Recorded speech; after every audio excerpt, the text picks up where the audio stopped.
The last lecture was on the basics of reporting, some more basic ideas of things you would be covering, things that you'll normally get assigned to a lot of the times. So get used to that. Lots of meetings, press conferences, stuff like that. But these, and they have their own flow of how they usually work. But now there's other stories. All right, the stories that aren't just of events. There's bigger stories. Lots of cases, stories that came could come from previous stories you may have covered. Things that may have not been related to at all what you had been doing, and you found a new story. Or there's other details within a story. And this basically is telling you to pay attention. Pay attention to the little things. And that's kind of like what the descriptive opening was about. And when you were describing really, really minute details, well, when you're out there, you're going to have to pay attention to very, very, very minute details, listening to everything you see or is said, so, and that leads to more depth to your stories, more possible people to talk to within stories, and that's how real good journalism works, is digging and digging. And in this day and time, there's not a whole lot of digging going on because of a variety of different reasons. So let's kind of get into what we're going to be doing, and away we go. All right, some objectives today. You're going to see some elements of everyday life as potential stories, kind of what I was just mentioning. You're going to understand what beat reporting is. Beat reporting is focusing on certain aspects of, and you're becoming an expert on that, and we'll get deeper into definition on that. Engaging in research, source development, follow up. The three interview phases when we're talking about profiles, and understanding the role of watchdog. Something that I feel has gone down in recent years because of money and other reasons, and lack of staff, and a whole plethora of reasons why we don't get nearly as much of that as we used to in the past, and it shows. All right, let's get going. All right. So we've talked about the journalism in a nutshell, like the last chapter. Some stories you find, some stories find you. This chapter concerns the former. All right. The last one dealt with stories that you'll find you that you're pretty much assigned, and these are the things that you find. And this is a real good test of a journalist. You being able to think quickly in a situation. This goes also critical thinking. We a lot of times in an effort to, I'm doing my job, we kind of get caught up in the job, and we don't, and maybe getting caught up in that story, and sometimes we forget that we have to keep going and keep paying attention to everything that's going on with these stories, because there's always a story somewhere, and that's part of what we're going to be talking about today. All right, how to find stories in everyday life. Open your eyes, your mind. You will find stories everywhere. So what do you mean by that? You're going to find that when you're going through and going to these stories, that you're going to be interviewing a lot of people. And when you're interviewing these people, when you're going to these places, you have to really pay attention to what is going on around you, to what is being said, to looking at, paying attention to what the person's wearing, seeing what is it about them, really, really, really paying attention to minute details. A lot of times, especially now, people just kind of don't pay attention to anything. They don't look at details. And as a journalist, you can't do that. because there's so many different stories. But just by meeting one person, there could be like 15 different stories just by meeting that one person. And if you're just doing the job that, oh, I'm just getting the story and asking the questions I need to get for that specific story, you're barely scratching the surface. There could be so many other uh, details in that person. We all have our own stories. We all have different levels to us. And there's some really great stories out there. And it's part of your responsibility to as a journalist, to find those stories. Because a lot of times it's, yeah, you're going to have lots of the meetings and stuff, but they kind of get a little boring. And the real meat and potatoes of this is the deeper stories. The deeper stories that really test you as a journalist and give a complete picture of certain stories. I mean, it's imperative to understand that. They say that, say you're covering um, the courts, maybe because that might be something that you do, and you go to the courts, and you're covering different court cases, crimes, whatever, and that's part of your normal routine. And but there's so many other stories than just those crime stories. I mean, because if you go to courts, what do they usually have there? They usually have screeners. They usually have the metal detectors. And with metal detectors, like, okay, what's being said with those metal detectors? Because sometimes it could be long lines. Maybe there's only one working. And maybe people are complaining, oh, this used to go much faster when we had more available. Now, the question is, again, a good reporter would say, why? Why is it taking so much longer? Do they not have the staffing? Was there an incident that caused them to limit it to one? There's so many other questions that can be asked because of that. And you could talk to maybe people before, like other staff members, or people might be here a lot of the time. Hey, this used to be different.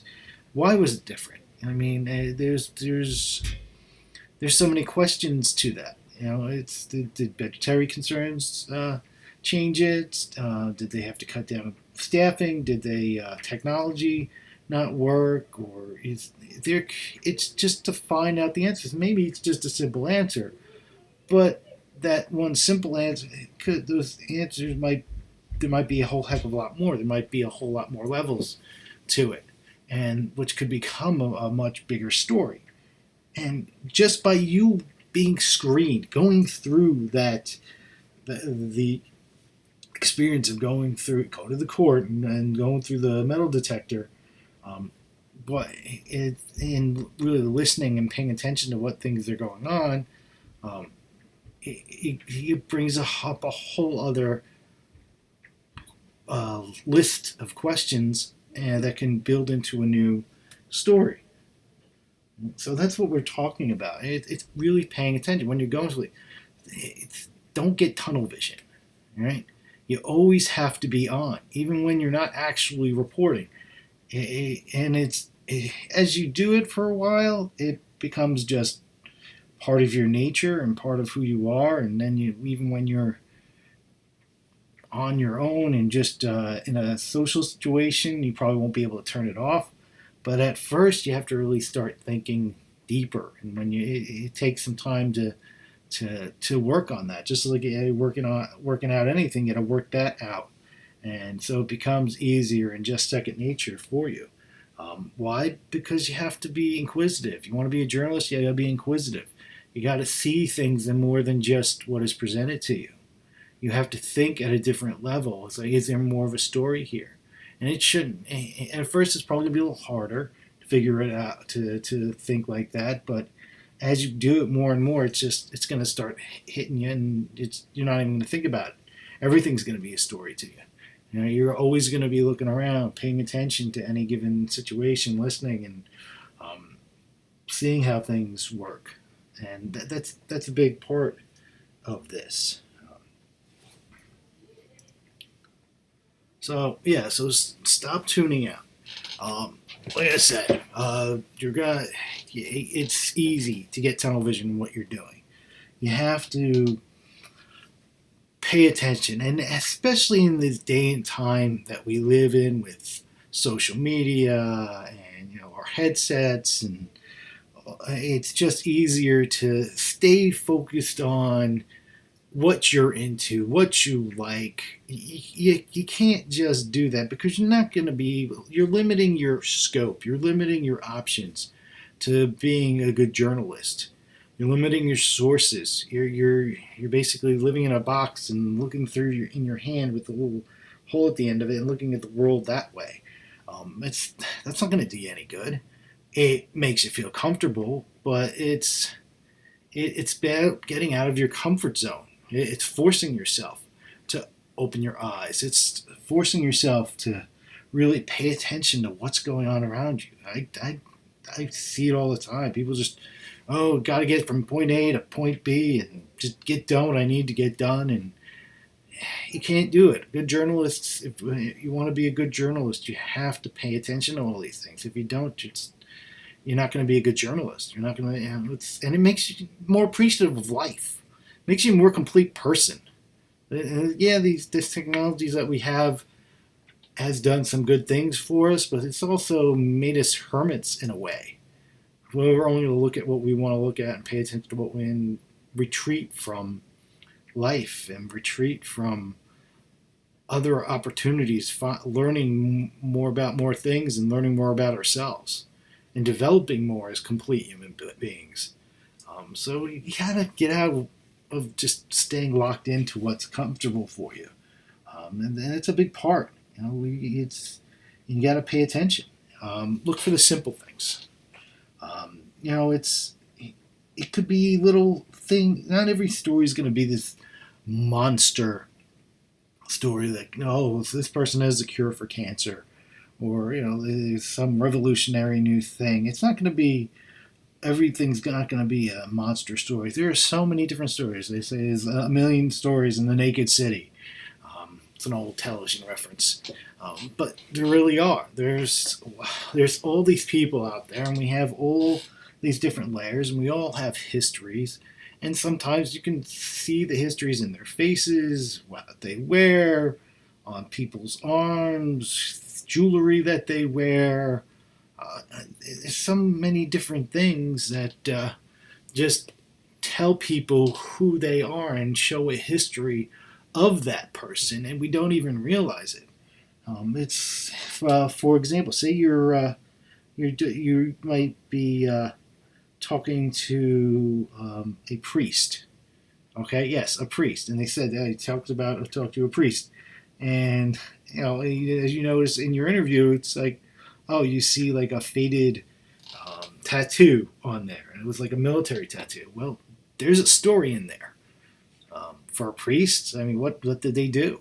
That's a whole other lifetime before they became a priest. A very different life. It's paying attention to things like that. Also, look at things such as there was a example. They talked. He said there was a report done on ketchup. Think about all, and they always noticed how many different mustards there are, which, for the record, I am not a fan of. We can talk about that in depth some other time, but there's really not that many different ketchups out there, and they did a whole story on that. Blue jeans, what's the little pocket with the tab in there for? It's just little things like that. Ever pay attention? Why is this that, and why is this way, and why do we call this that? No one ever really thinks about it, but it's still an interesting story. And part of what we do is being responsible and keeping truth to power and all that. But then there's lots of other stories that we tell. They're just interesting, where that we are storytellers, and part of that is research. And there's lots of, you can't tell me that you haven't had those times. And it's like, oh, why is this that way? Why is anyone called this? And they're just interesting stories, and you can make something bigger on it, if you get enough out of that. Right. Then also following up properly. Um, when you are doing events, going to this presser or this meeting and that meeting, we call it hit and run journalism. You go to your event, you cover the event, you go to the next event. Journalism is much more than that. And what we're talking about in this chapter and in this lecture is that it's much deeper. We're trying to find bigger stories. We're trying to find better stories. You've got to be able to look at the more than just coverage, what's going on there. There's different angles, and following up. You could be done with a certain story. Maybe you go to a city council meeting, which you may go to a lot of them, and they're talking about approving expansion in a park or the new walkway or new playground equipment or something like that. And that's your story for the day, but then there might be more to that story. Okay, so they passed it. All right, so what are the next What are the next steps for that? So let's say it's the playground equipment. Like, who's gonna supply the playground equipment? Who's the contractor for that? What's their story? What's the deal? How much is it going to cost? What was estimated? How long is it going to take to get there? What's the plan for that? And then there might even be deeper stories. How did the bidding go for that? Was the bidding on that process for the new playground equipment? I know it seems silly, like playground equipment, but was the bidding on that up to snuff and legal, or did some city council person's second cousin twice removed get that? I mean, maybe they do, maybe they don't, but those are a whole set of stories. And then you're dealing with that, then you're talking about possible city corruption. Maybe there was some benefit for that city council member, and then it becomes an even bigger story. Out of what? Out of what was nothing more than some city council meeting approving a expansion of playground equipment at a park. Right? And that could possibly spur on a whole other set of much bigger and more important issues dealing with political corruption. And is it just that person, or is it a bigger network of corruption in there? Yes, this is what means to be a journalist. Paying attention, really getting your mind. You always have to be thinking. You should be absolutely exhausted. Absolutely exhausted. It's already exhausting just covering what you're covering. But mentally, you should be absolutely exhausted because your brain should be just going. If there's more, there's more here, there's more here. Maybe there's not. Maybe there's not more to it. Maybe it is just simple things. But I mean, it's and follow up is important with these stories. There's more layers, and that's where you get your stories. Lots of times it can be just from the mundane things that you go through, or you just get people that you might meet at these places. Always, but that it's upon you to be able to follow up properly on these stories and do these things and ferret these stories out, and mine these stories out. It's a lot of work, but if this is what you want to do, you have to know this is what's going to happen. And wonder more. Don't be afraid to ask why. Kids are always asking, why? Why? Why is this? Why is the sky blue? Why? Because it is. Why? Because of the reflection of with the sun, and we see this and that and the water, and it's why? And they just keep, so you got to basically keep asking why. Because the more you ask why, the more you find out more. You have to kind of have also a little bit of kid in you, and not to be afraid to ask that. You have to get beyond, once again, your comfort zone. If you are someone who's big about your comfort zone, and this isn't for you. It's really not for you. You have to be willing to push the envelope. You have to be willing. You don't have to be a jerk, but you have to push the envelope and keep asking why. And that's another aspect. A lot of people are afraid to do that. Plus, with with dwindling numbers at all these places because trying to save money and technology's made things easier, so they have less people doing this. We're finding less and less good journalism happening. So it's important. You need to wonder. Keep wondering. Never stop wondering. Keep asking why. That's what a good journalist does, and that's how you're going to find more stories, and that's how you're going to be a better journalist. And that's when you're going to do less of the meetings and more of your own deeper stories. When you show you can do that, that's what a good that's where we find good journalism. Now we're going to be talking about beat reporting, and what beat reporting is. You're looking for people who are going to focus on certain aspects of certain stories, and they're going to focus specifically on those. Beat reporting. You're basically kind of becoming an expert in ways because you are always covering those specific aspects. It could be facts, or policies, or area, or whatever it is. And you become very, very well versed on that because you're around it all the time. And you're the person that when you get your own beat, you've been entrusted with a pretty big responsibility because you're supposed to be the person that knows everything that's going on in whatever that topic is. And so that's part of the industry.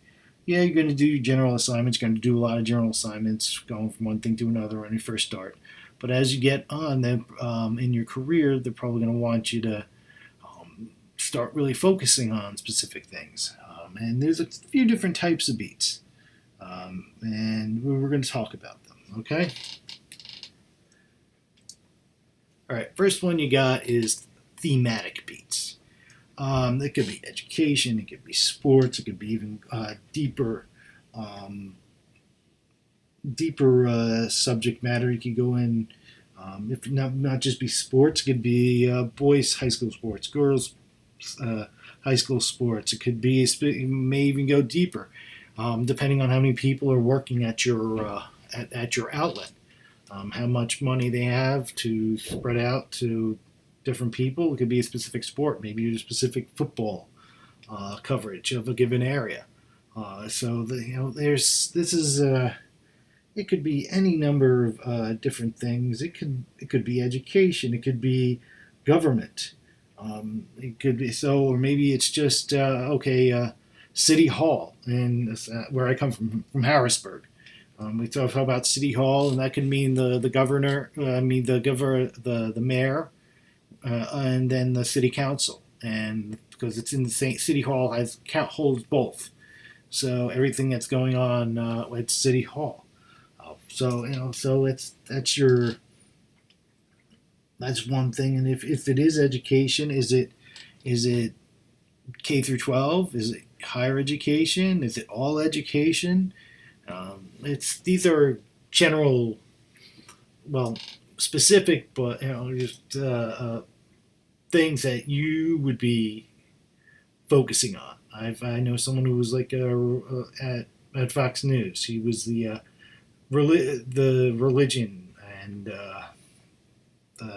faith-based reporter, and she talked about all types of different religions and faiths all across the world, and what people believed, and how the religion worked, and in the bigger picture.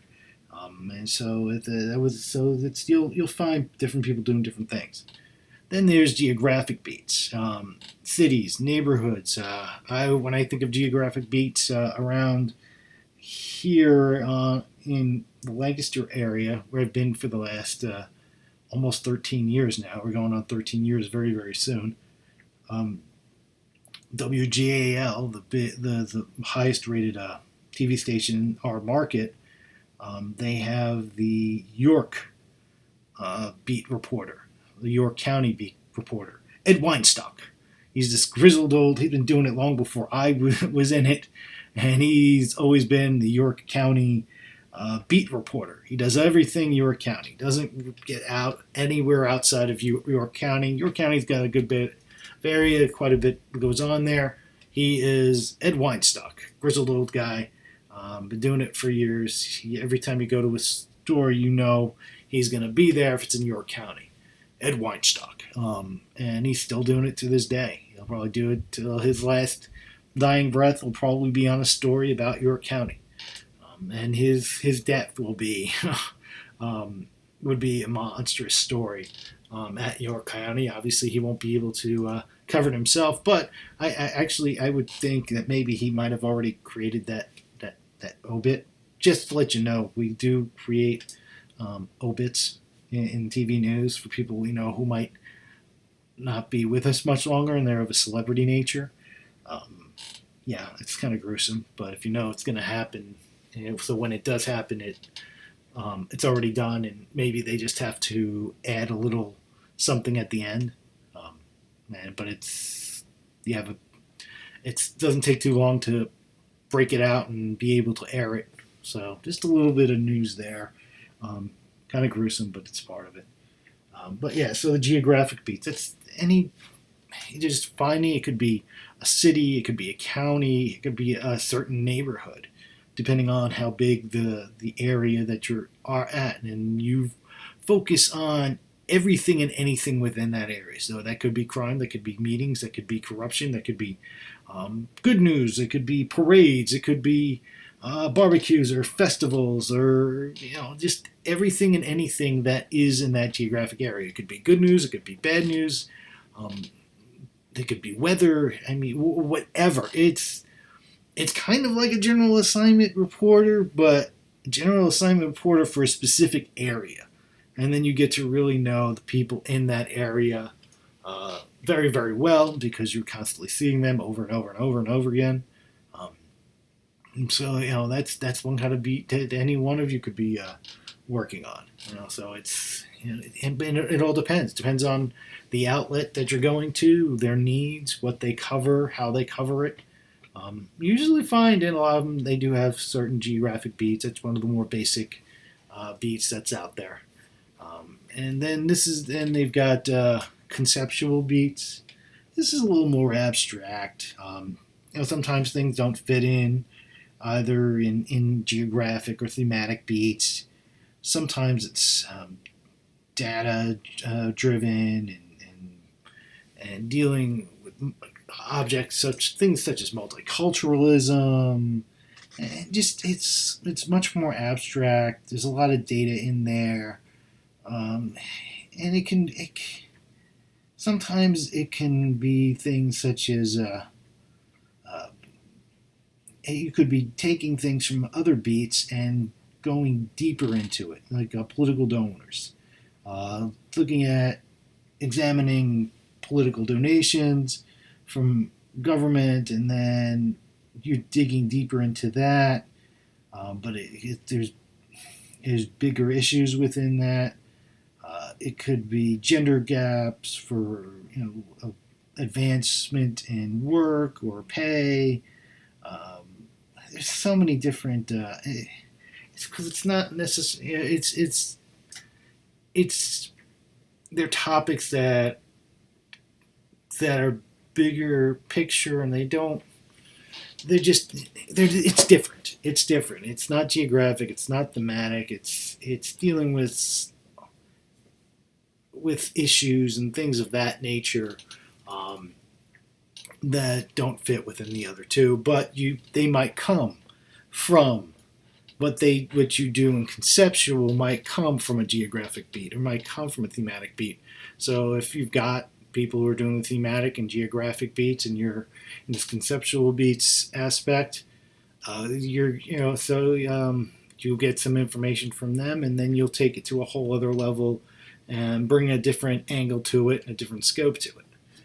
And it is definitely harder to explain, but these are the more bigger picture concepts. So yeah, that's why it's called conceptual beats. Ideas, thoughts, issues on a more societal basis. That's the best way I can do that. and explain that. So you got your different types of beats, and chances are you'll probably be doing some sort in one or another eventually if you get into journalism and understand that.